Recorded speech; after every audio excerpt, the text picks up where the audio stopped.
Bana Fekodi, Bana Nzambe, Congo RDC, Bissonio surtout, bonjour.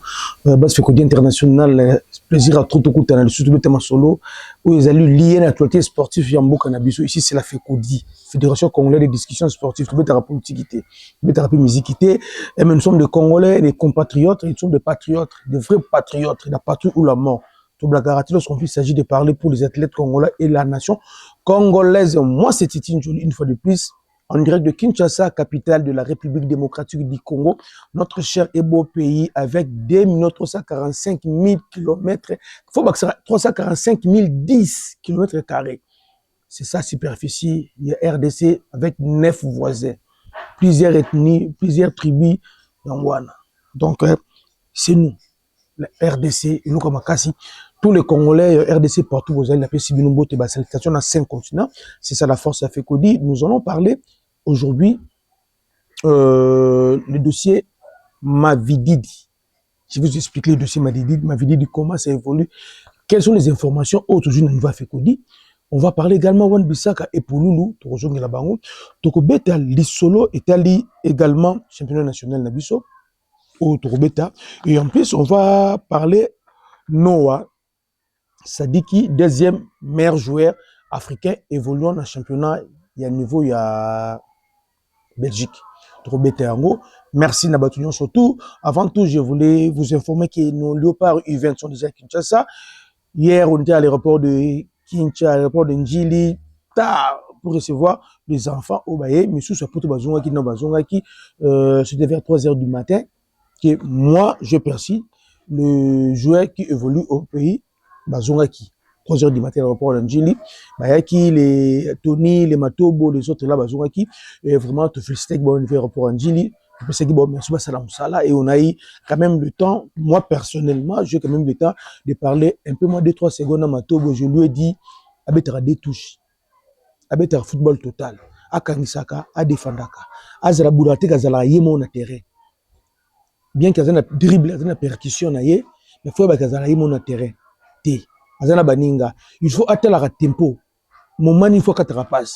C'est pas dit qu'il faut soparakaka. Match tout va soparater. Et défenseur tout va sopaketer dans le match non surtout. Moi conseil de personnes qui ont non, il faut atteindre le tempo. Ako bête peut pas quand il passe. Faut avoir moment nini, faut libérer la passe. Et moment nini, il faut dribbler. Et moment nini, il faut démarrer. Et c'est qui n'a dit non. Sur une absolue zali lelo, balle aux bêtes niveau combien on a déjà au bimel ban mbokapé ou que on connaît ça. Mais tant que ne kuna, l'on va reprocher yo. Ezali au libérer ballon, c'est pour ceux comme na souka. Alors dans le football, il y a moderne, il y a l'élo, joueur à bongo au vent dans la banc. Au comme Jonker pour Luka Bappé, Luka Bappé Nati. D'accord? Merci na bango côté kuna. On va commencer avec un message à Mawa. Le CG Patrick Banichoy de Las Vegas Club. CG honoraire, il y a Las Vegas Club. À Tigak Bissou depuis avant-hier, Patrick Banichoy n'est pas quelqu'un à présenter. Il a fait pendant plusieurs années au niveau avec Club, à Vanessa qui vraiment a démonstré avec Club pendant plusieurs années. À Tigak Bissou, vraiment, bananion surtout avec Club, vraiment de cœur avec vous. Et au nom de la FECODI, moi, je présente mes sincères condoléances à bananion surtout avec Club et à la famille de Patrick Banichoy. Merci vraiment, notre champion national, Lina Foot. Et Betamaki. On a aimé le match avec Club Simba, avec Club se relancer. Qui commence à enchaîner avec des victoires, après que Paula. Dans les Aigles du Congo, enchaîne avec des victoires. Troisième victoire consécutive avec les Bangoua contre les Simba. Maintenant, Simba de Kolwezi, avec le gagné 3-0 ici à Kinshasa. Félicitations à Banambongo. Tout à Nezokende. Ange Vert, Nasangaba, le deux derniers, ça l'IP nul à 2 buts partout. Tout le monde Ranger a pour lui devant le Popo. Je pense que le Popo, c'est aussi une équipe à surveiller des prêts.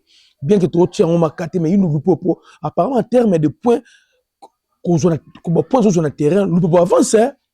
Bon, le Popo. Mamboto Koto Bozali, le Popo gagné 2-0. Manier Meignon a pollué devant les Aigles du Congo 1-0. Vraiment, beaucoup pour les Aigles du Congo. Les Aigles du Congo a gagné Mazembe, a gagné Veclep, a gagné Manier Meignon. C'est beaucoup pour Nabango. Mais, ça veut dire, c'est du déjà vie. C'est du déjà vie. Ce que les Aigles du Congo sont en train de faire, Bambiaka ya football congolais, bambiaka ya masolo ya mboka na biso mabale, lokola ba Roger Loponda, ba yebi makambo loba. C'est du déjà vu. On a déjà vécu ce genre des histoires. Équipe Moura Sekibini, et celle pour Ouest. Et à la fin, il y a Mwanango. Tout le monde a biloko et salama. Mais notre souhait, c'est que non manié comme les aigles du Congo, a ça quand même exception. Et ya ba vita, ba imana, ba sanga balende, ba lupopo, ba chikuku, ba teyama. Le football aujourd'hui c'est simple. Il faut avoir un bon visionnaire. La tête équipe. Vous cherchez l'argent, un bon visionnaire. Vous avez des projets à long terme. Boluki Mbongo, vous recrutez Batou Obazo mérité. Le staff, vous recrutez des joueurs Obazo mérité. Vous mettez des joueurs dans de très bonnes conditions.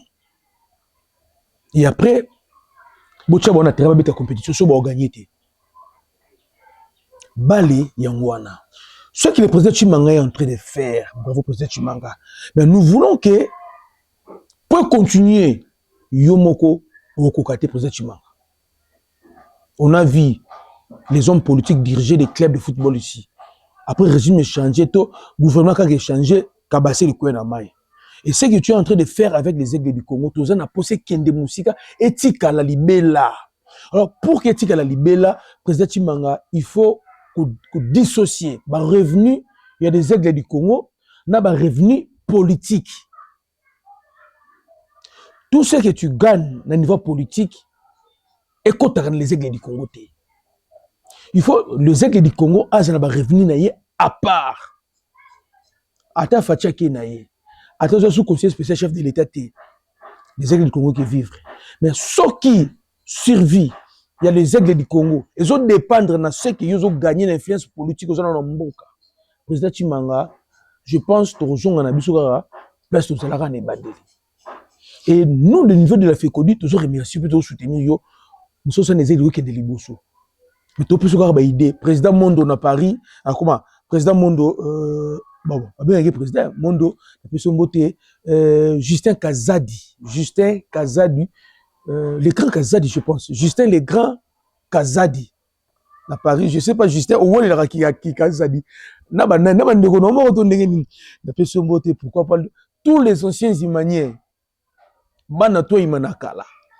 Bon, il faut une parenthèse. G2 et Longa, Nagoche Bilele, pour répondre à Gladys Bokessi. Les anciens imaniens qui sont dans la Renaissance, comment pas la Renaissance? On va faire les aigles de sécurité dans le monde. Bolongo Imana, tout le monde est en parce que jusqu'où les aigles vont être en Imana, beaucoup de cette équipe n'est. C'est la question à tourner. Ah, c'est bizarre, hein? Nous âge dans la bouée, nous avons FC Mikado, nous avons changé nos ndengeni. Obi que deuxième personne nous ko ba supporter na changer rabat. Merci côté kuna Tanganyika a perdu devant Don Bosco 5-2. Awa Don Bosco zo bete ba match na ye. Awa zo chaka babi na ye. Et que comme on a virage à Souka, ba monter na ba calcul mazimaza na position nini, ale Don Bosco faut-il qu'il Ramazembe tolingi bilo qu'on a sous-sauté. Félicitations à Mazembe. En parlant de Mazembe, les gens n'ont plus confiance. Il y a Lamine Diawa. Lamine, le coach, il était Mazembe. C'est pour ça que c'est bien que Mazembe, ils ont confiance. D'autres, ils ont invoqué retour. Il y a Miyayo. Binomoko, il y a Miyayo dans le niveau Mazembe. Ils ont invoqué. Le vrai problème, c'est un TP Mazembe. Ils ont dit la gestion, il y a club en général. Gestion, est comment qui est un peu opaque. Même qui va sanctionner TP Mazembe. Ce sont les sanctions qui ont affaibli TP Mazembe. Les sanctions de la CAF et de la FIFA qui ont affaibli TP Mazembe. Et aujourd'hui, vous avez les conséquences de la sanction. Tout le monde a Mazembe, la phase d'aller, la preuve, 3 défaites déjà. Et 2 défaites d'affilée. C'est la sanction. Mazembe n'a pas eu le temps de recruter. Mazembe a recruté. Maintenant, pour nous refaire la mayonnaise Simba, ça prend du temps. Et ça prend du temps. Et c'est la première fois que je joue Mazembe. J'ai toujours dit, Mazembe, ça compte très bien le football congolais. Donc, jamais qu'on ait Mazembe. Bana toi, fait qu'on dit même moral. Tout soutenir Mazembe. On comprend, hein? Il faut que tu aies la tendance à faire qu'on dit, mais tolingaka nini quoi to ne to soutenir imana pour renaissance bimate imane quoi ya te renaissance bimate mais bango moko na kati imana ba ko ba bimisa renaissance peut-être on se maka moto soutenir pe renaissance parce que tu as besoin d'évolution parce que renaissance même on peut pas sika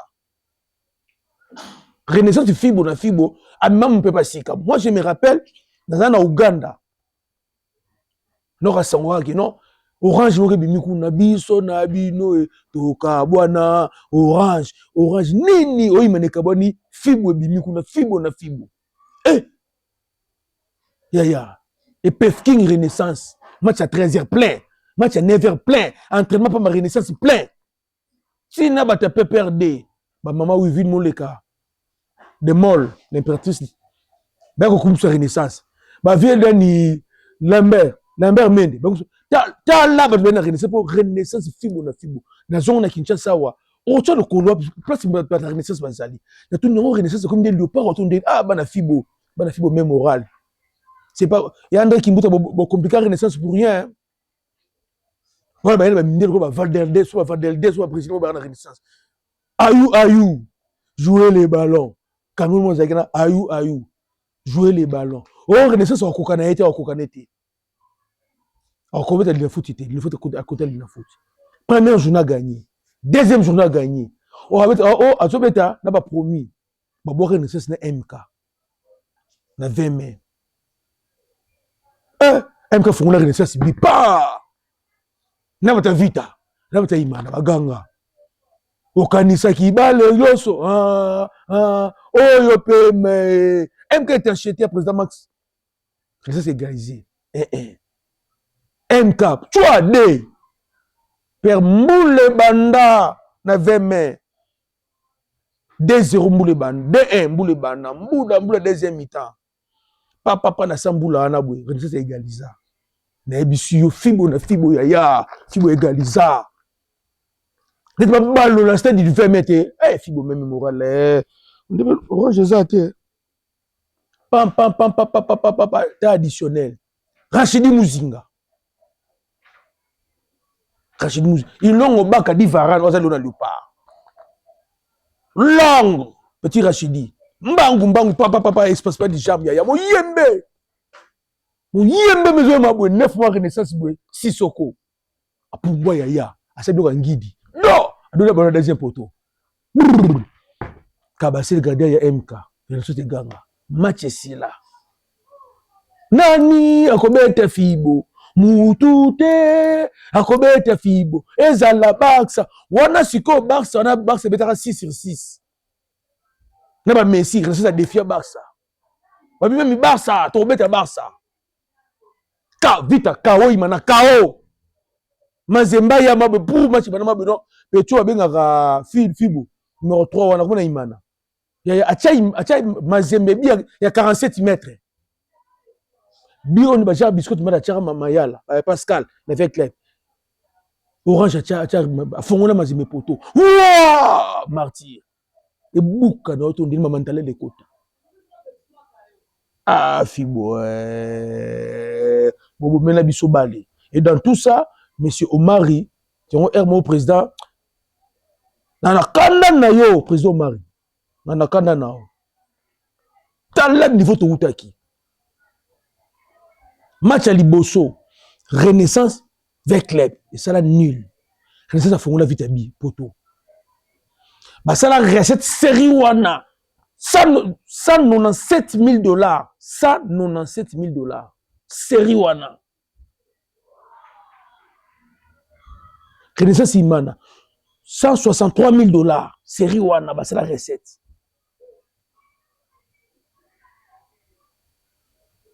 Les loyaux. Vite là ma c'est vous êtes dans stade de Marty na ba véhicule on a eu ba yebi ko ki vite so beta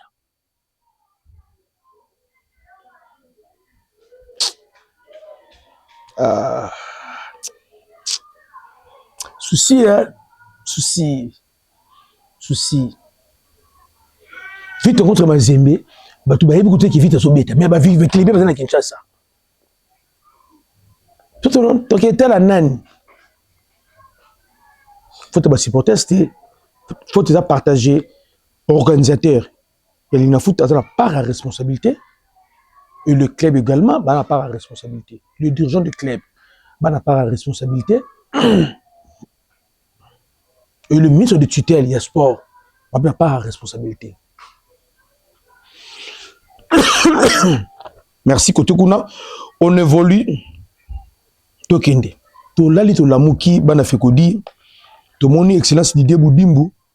To moni na Monaco kuna. Oh, visite Monaco, visite RDC. To yoki kuna. Oh, to signé partenariat na Monaco. Monaco, bah, tu visite RDC. Papa, nous, tous avons suivi cette terre. Nous, c'est la RDC. Nous avons notre identité. On doit faire des choses dans notre façon. Tout ça va suivre cette terre.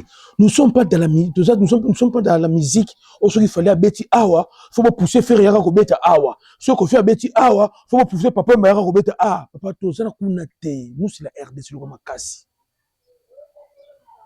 Ce qui Rwanda, c'est la visite Rwanda, na Rwanda. Ce qui na Paris Saint-Germain, na Italie bisoté. Nous, on a notre façon de communiquer. On peut communiquer autrement. Autrement. Rwanda sur un salon parce que nous représenté dans le monde à présenter un génocide. Nous, on a beaucoup de choses. Y compris le parc à Virunga, le parc à Garamba. Tous en au Okapi. Tous en Gorine de montagne. Tous en Bonobo. Est-ce que vous avez vu? Tous en na Inga. Tous en Inga. C'est un site touristique monene. Tout ça, biloko oyo, tu peux utiliser. Ceux qui besoin de besoin culture, c'est pas grave. Moi, je préfère 5 millions. Je préfère 5 millions. Si on en divise 100 millions par 26 provinces, et puis c'est combien? Bon, qui nous a pas terrain moko boye, tu peux ça là centre. Non, papa, biso to kola na lola ti. Na tinga na kola na Congo. Na botama na Kinshasa, mon père soldat. Tout tamboula ba province parce que papa zara sur la comptable. Partout au Kendaka, tout coûte un foyer et zalaka. Ça veut dire quoi? Dans chaque commune, dans ma commune quelque part foyer et zalaka. Au bout d'un mois terrain basket et zalaka, terrain balle de moge zalaka, salle moi lecture et zalaka partout. Et ici à Kinshasa, ma foyer et zalaka. Bote kateka ba foyer. Na mbongo wana bosa na ba foyer. On sélectionne les athlètes congolais. Oyo, bazana ba kote likolo na niveau mondial. Tel que Baba Kambu. Non, toujours pas Baba Kole. Bazé belé. O ba bundara ba combat oyo, ba sport de combat, ba Christopher Mputu. Toujours par bango, toujours mususu ba discipline, mususu ba athlétisme.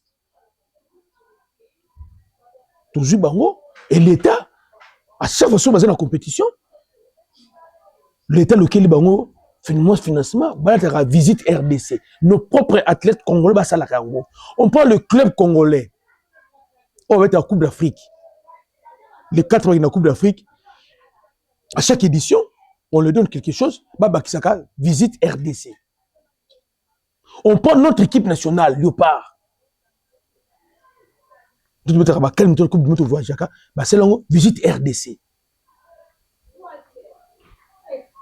On ne peut jamais quand je suis 100 millions de dollars, 100 000, 100 000 dollars, attends que 100 000, papa, mon enfant me dit, attends que tu en aies même sur l'eau, et tel papa, totika bilanda landa. Chaque nation, chaque pays a sa priorité dans l'eau. Nous, RDC, on a besoin de visibilité. On a besoin de payer pour la visibilité de notre pays. Non, on doit organiser la francophonie. C'est plus que Monaco, ceux qui visitent RDC dans Monaco, on a organisé la francophonie. Hein? On a organisé la francophonie. C'est plus qu'ils visitent tous la possibilité de et ça, c'est l'idée Boudimbu. Dans le monde, on a la priorité de l'île. Et là, on a la possibilité. Tout ça, la possibilité de l'île, on peut en goûter. Nous, on ne peut pas payer pour la difficulté RDC, étrangers, ça la buisson. Nous-mêmes, on peut faire ça. Nous-mêmes, on peut faire ça. Ce qu'ils font les musiciens, c'est qu'ils font des la visibilité à Yamboka. C'est comme l'État bon. L'État peut s'arrêter dans bon côté. Ben, c'est une Zélande, c'est moi. N'abuse papa, Kinshasa, embouteillage comme on dit donc il n'a évité et comme yata mboule ya mkie kabaseli bo c'est la so ba terrasse na mboka wana makambo ba visite e banaki au Milan au Atlético et comme papa tozana biso na posa biloko wana te on n'a pas besoin de ça si oui bonjour on va dire Argentine pas ta visite à Argentine to Colombie visite Colombie qu'est-ce que ça va rapporter mettons du sérieux la discipline surtout l'État a soutenu la discipline surtout la discipline qui est dans compétition internationale pour soutenir Bango bah la visite RDC un point un trait bar bout et sili. Merci côté Kuna Vincent Molina le journaliste d'investigation français après l'enquête nationale de la pédocriminalité chez nous a été mal dit c'était mal digéré publication enquête naïwana et c'était mal digéré na ba dossier pe ndenge limo na ngaka n'a pas vu des sanctions mais ya bana batu ba fongola ba selembau on peut bana batu mibali ba selembau ba fongola ba selembau ba cimenterie de Lukala il faut ngoma ba terrasser awa et vraiment bien té mais la FIFA à travers ba enquête ya nani ya Vincent Molina on a radié pas suspendé mais radié 4 personnes qui moko jaza na Gabon ba radié yé na sport na football donc yé ata match ba bouchon après ça na rapidement été à côté ata stade té donc sur azol leka de bo ba pour 500 mètres donc yé ceux qui azol leka côté stade de Marty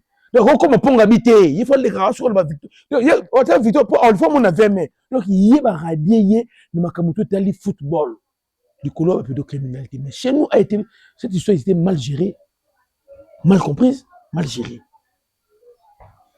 Merci Vincent. Continue de Congo Brazzaville, la sanction na bango na niveau FIFA, ba lever ango, je pense ba koki jour na ba compétition, bonne chance na ba voisin na biso, ça faisait aussi mal parce que on pouvait aussi compter na bango na ba Spain partenaire. Ba match amicaux, bani sanction Brazzaville c'est la biso bien té, je salue tous les Brazzaville, tous les fécodistes dans la Brazza et la bosse biloté. Vraiment merci côté Kuna. Mais il faut pas oublier, deuxième saison, c'est vrai de fleuve Zanon. Deuxième saison, c'est vrai de fleuve Zanon. Pour plus surtout qu'il est Maroc, comment par exemple qu'il est sous Maroc était. Deuxième saison. Troisième saison, c'est un peu large, costaud, parce que tu es Coupe du Monde, comment par exemple qu'il est sous Coupe du Monde était. Bolenda. Biso pe koto Brazza, Congo Kinshasa na yebisi bino. Biso. Encore Congolais zoom to simbele bébé. C'est qui ambiance site. Congolais RDC, azum to tiki la moana. Tu qui la ambiance site.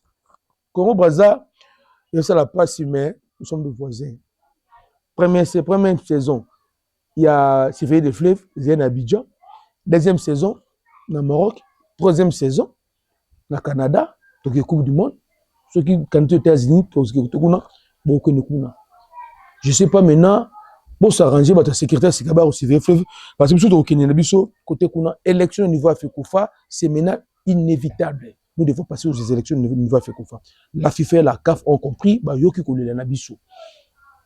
Qui allait où vont les choses, sur intervenir, et ils ont la catastrophe. Ils ont intervenu, batini experts, juristes, en bango, batini, badati, tout, ebani, et maintenant le candidat le plus en vie. On a cité le nom de Michel Kassavoubou, on a cité le nom de Chabani Nonda, on a cité le nom de, qui encore, Aziz Makoukoula, on avait cité le nom de Kabulo Mona Kabulo, et maintenant c'est le nom Vika Kavungu, il y a le bifo postulé, n'a fait qu'on fasse, c'est quelqu'un qu'on ne connaît pas, qu'on se dise quand même la vérité. N'a fait qu'on dit tout le monde. Pendant que les amis, les électeurs, va voter, lui il est dans des grands salons au niveau Europe. Et je ne sais pas ce qui mode de route en Suisse, la FIFA, la CAF va voter, mais au niveau des électeurs, aujourd'hui, ils vont voter, Vika Kavunga, bonne chance côté Nayo. Il y a lobby. Cahier des charges n'est pas mort. Gérer autrement la FECOFA. FECOFA, c'est comme un registre financier. FECOFA a lobby Msambongo. Gouvernement Congo a un bon en l'État, il faut qu'il y ait des stages. L'État a un bon pour remplacer. Alors il faut FECOFA et comment générer ma recette. Et comment générer mbongo. N'est pas fédération et ça la façon dont on va gérer FECOFA, il y a bien ça ma bé. Il y a un secret d'ingénieur FECOFA de côté Msambongo. Alors côté on a toujours un peu séduit. Mais la FECODI tu as toujours séduit, mais toujours la garde de caca. Système à mettre baïgon au bandal, la pression beauté. Faut expliquer biso, c'est que faut un beau tombon d'ingénieur. Pour que le beaucoup tu n'as qu'à tu connais toujours une gamme comme au fond Covid et limoué au football féminin bon et limoué alors ça mandat 50 au long ndengeni alors monsieur Victor monsieur Vika Kavunga bonne chance na yo mais biso niveau fait Kodi to ebioté ozo rassurer pe biso pété donc faut to yebono bien niveau fait Kodi to bi vérité za tricagité to bi na biso yoté peut to tourna candidature nous à la retenue aux a quatre critères moi na na jogo anel ka ba fosset VK fiston manisi boyamba ki pe simboté oza na poto jogo wana nani awa poster fait kofa to suka na wapi to twingi kino fait Kodi ati ya yebi fait kofa et mon le gars fait kofa ya kokoka charge fait kofa président fait kofa dans la vie privée est-ce que vous voyez bien moi président fait kofa dans la vie privée ah au Congo et partout dans le monde et président fait kofa azara soki au sel musala bien ou la célèbre le même ministre sport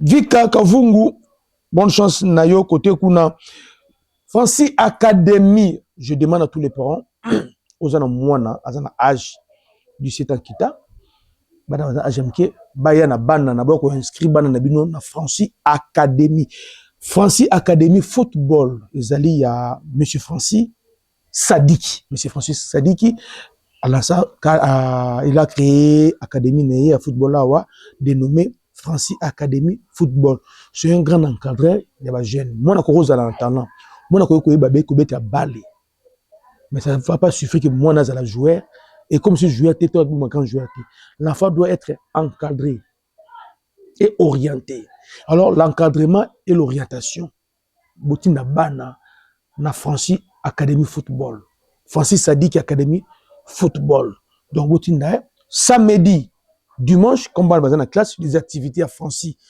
Academy football et zana en face musée national PNMLS pembeni wana termo za la kawana samedi dimanche venez avec des enfants pour inscrire bana bazana encadré bana ba ko apprendre le football ko beta ko yeba ko beta bali na ko yeba bali ça deux choses différentes moi ko zo beta no bali bien mais bo beta bali te o beta bali be beta poste mais so ko peut encadrer ba 20 batalio na profil na yo ba pesi poste et na poste no émerger nango amener les enfants au azmin ba parabo mabana na Francis Academy football adresse za moko bâtiment ya PNMLS teraba les aliwana sur boulevard Triomphal na face koto ba sala musée national koto ba sala maison culturelle palais de la culture RDC Sayo comment on appelle ça croisement Sayo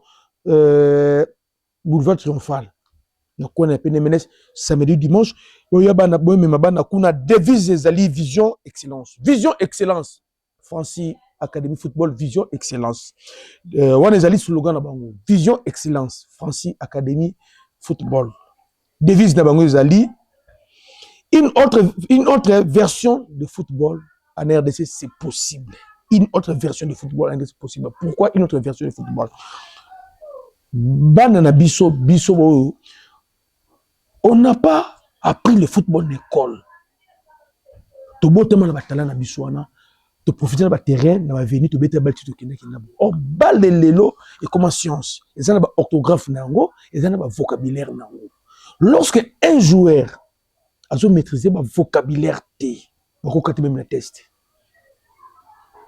le système de jeu biso za ba ta teti to prendre le système de jeu na ki yanké to beta ba bal na ba yanké mais aujourd'hui le football moderne le système de jeu l'école moi na fois yeba moi na non fois yeba so bo beta 4-3-3 et que gardien numéro 2 na bino azur rouge mais bon le bimi bandate avant ça changement il faut le jeune esprit boy qui non donne ya bimi il faut numéro 6 azonga sima 4 ou 5 mois que Mpanzi l'état entraîneur ça la changement et comme automatique na bateau ba bim l'école de foot que soit équipe ne toujours attaquer là par rapport à poste na ngai il faut tellement place on so ba attaquer biso par rapport à poste na ngai pas tellement on omoni Alors, amener les enfants à Francis Académie Football. Francis Sadiki, c'est le papa de Noah Sadiki. Il a aussi entraîné et encadré Noah Sadiki. Il a aussi entraîné et encadré plusieurs joueurs, le Marocain et d'autres dans une équipe nationale. Il y a Sénégal, il y a Tunisie, Lélo, il y a Côte d'Ivoire, ça partout, et même d'autres joueurs congolais. Alors, savoir-faire naïe à Mimiongo, na Congo. Alors, je demande à tous les parents, bon, mais ma na Francis Académie Football. C'est samedi et dimanche, entre au croisement des avenues Sayo, boulevard Triomphal. Na bâtiment, il y a na concession à PNMLS. Na face musée national. Beaucoup de kuna, beaucoup de sabana, beaucoup de coach, bazali kuna, des équipements sur eux, vous ne serez pas déçus. Quant à nous, coach Francis Sadiki, de sur Mbotre, slogan Zali, vision, excellence. On a slogan, devise Zali, une autre version de football en RDC. Football sans fétiche. Taureau, boya malbazo. Bétaillé, taureau. Bétaillé, taureau. Balbazo, taureau. Au moins, balbabete, no balondi na Barça. Outi na bona Francis. Académie, football, Noah Sadiki. Cérémonie, il y a remise, il y a soulier de Ben au niveau de Belgique. Les alliés, cérémonie Oyo. Bah, remercier le meilleur joueur africain évoluant au championnat de Belgique. Nous, on s'est dit qu'il a nominé. Abimi deuxième parmi, nous sommes nominés. Cette année, c'est un Nigeria, Tolu, Aroko Dare. Noah Sadiki, Abimi deuxième, il y a Zakaria, Abimi troisième, il y a Promis David, Abimi quatrième, Nam, cinquième, Noah Sadiki, Abimi deuxième. Bon, ça va image Jouana, bon, Tozonga. Bon, Noah Sadiki, Nenga Lubaki, après Tozonga, à plateau. Eh bien, vous avez vu, Noah Sadiki, félicitations à Noah Sadiki, et grand bonjour à monsieur Francis Sadiki. Vraiment, toujours compter na yo pour l'avenir, il y a football à lobby. À part Noah Sadiki, au Bimisa, na Francis Académie, football, Bimisa la biso du sous. Batiobo monde babima wana ba biscotte mbala babima wana ba yaya zola ru babima ba shabani nonda babima wana ba kakokto était pe babima wana. Vous comprenez? J'aimerais que cette fois-ci I15 RD7 à 4 joueurs la Francis Académie Football bakindi côté kuna. Merci côté kuna. Notre débat du jour, notre thème du jour, il s'agit de ma vie Didi. Mais avant qu'on arrive à ma vie Didi, je vous parle d'abord de Shadrack Akolo qui a été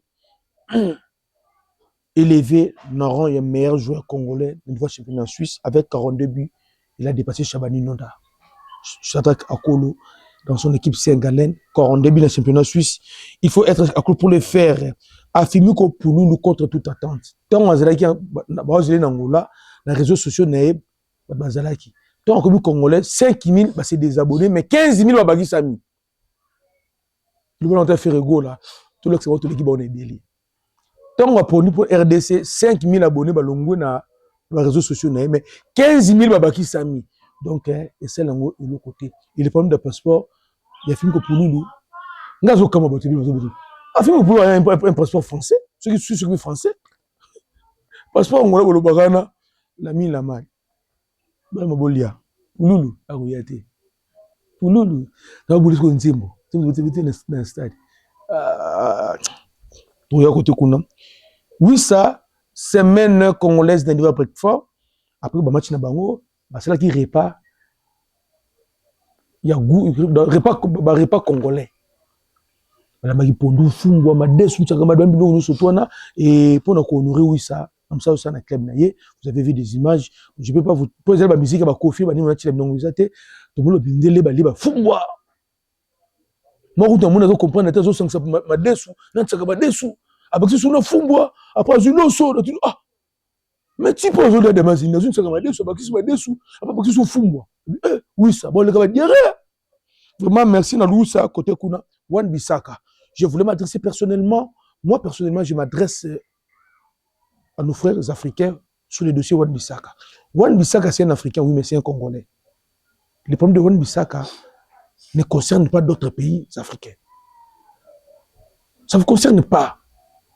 Vous, lorsque vous ramenez vos joueurs à votre équipe nationale, vos équipes nationales, là, nous les Congolais, on ne place jamais un mot.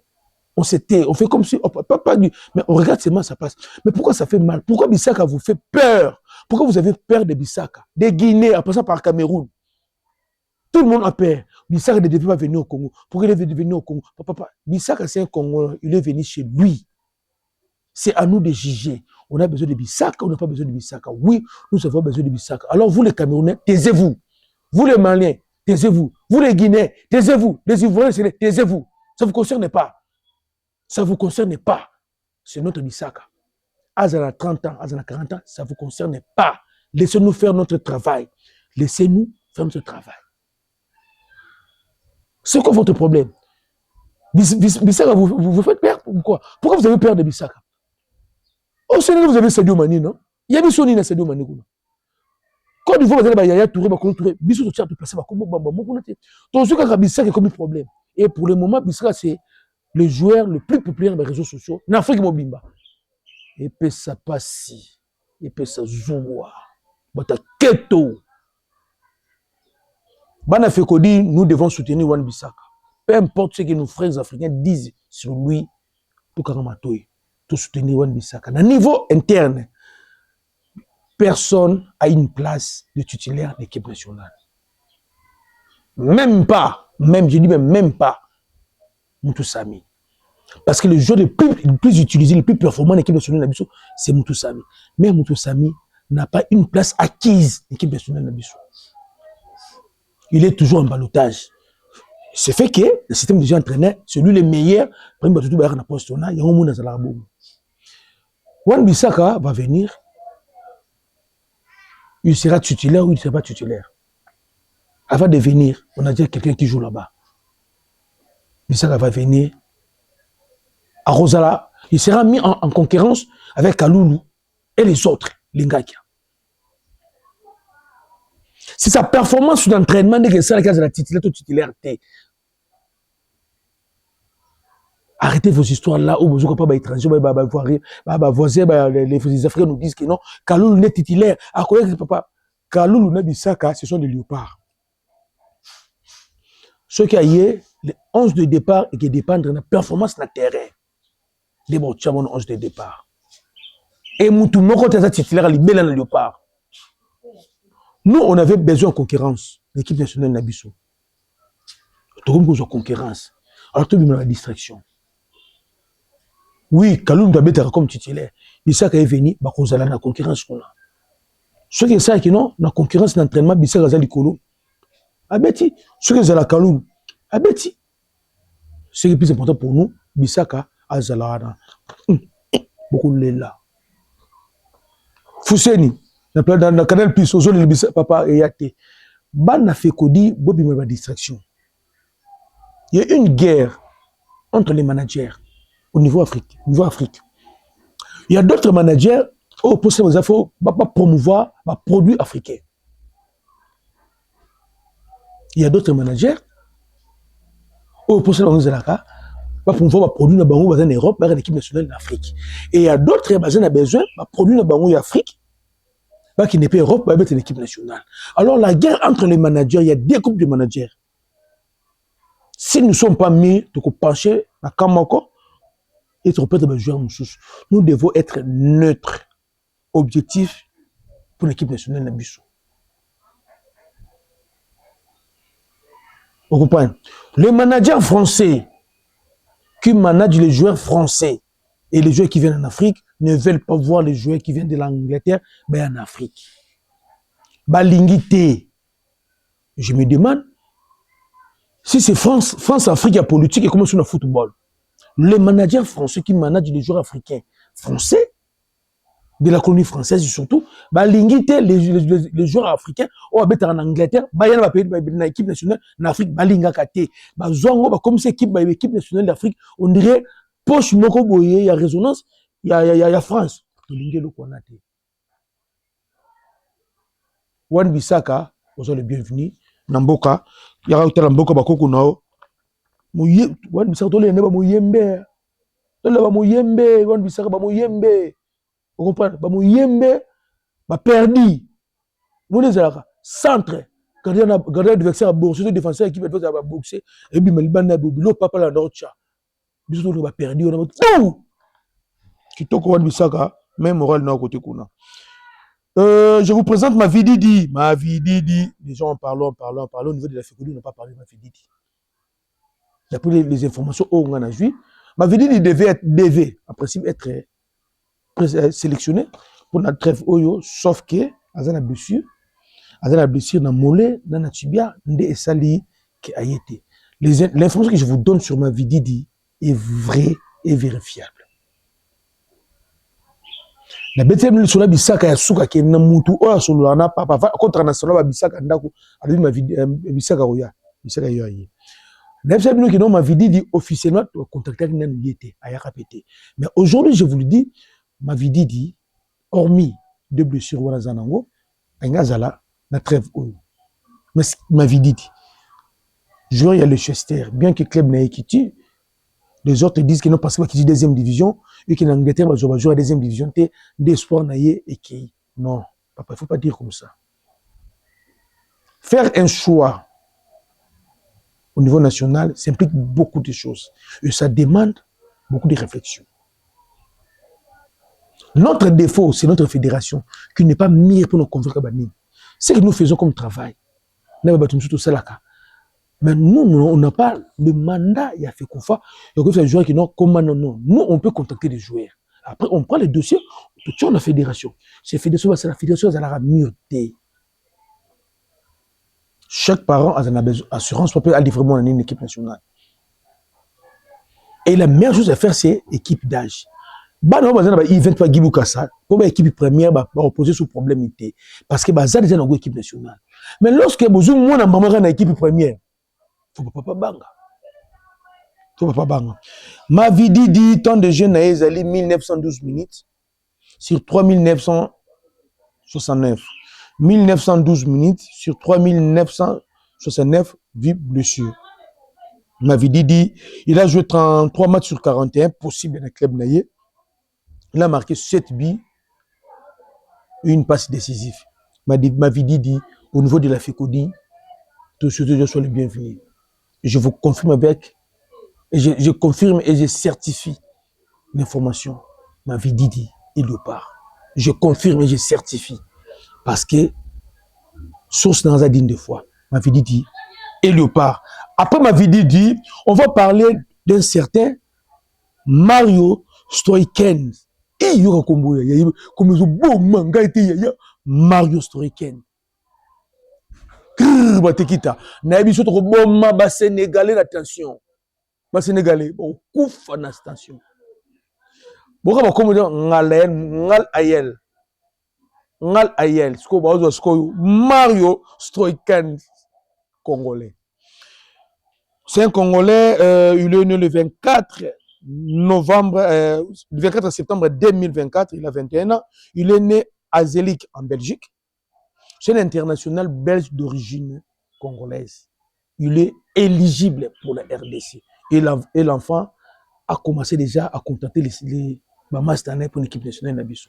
Habite en Anderlecht, pied fort c'est pied gauche, poste habite à milieu, tout ailier gauche, tout milieu du terrain, TNS sur 1,77 m, c'est depuis 2001, à comment professionnel.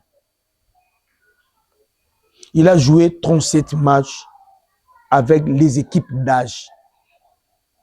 Et en Belgique. Il a joué 37 matchs avec les équipes de Belgique.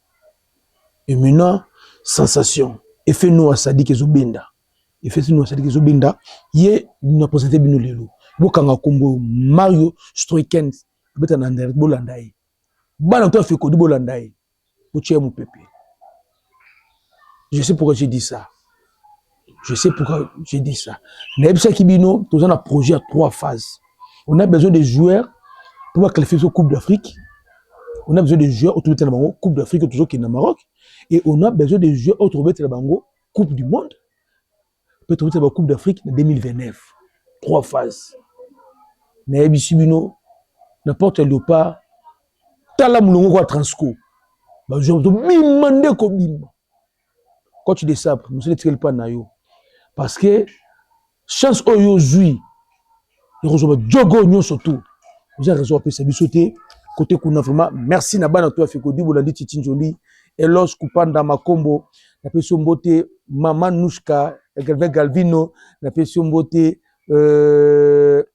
Chikuna Rodriguez ya mama nanu na pesi mbote coach Abu Mama Esther Ngalula na pesi mbote batutu bolinga afekodi Byzance Mbuyi na pesi mbote mama na bosante mama Christina Ndiba ya Georges Kasereka na pesi mbote Joshua Beleni esika ozali yupe également na pesi mbote Bulldozer Wantete biso bala papa Simon Kimbangu vie de prières à toujours le colo Bulldozer Wantete depuis les États-Unis ouais na pesi mbote le nouveau Maroc quand tu bolinga afekodi na pesi mbote merci vraiment David je pense to comme na suka Torozong la bino lobby, l'actualité, la championnat national, Botanisa Rokende.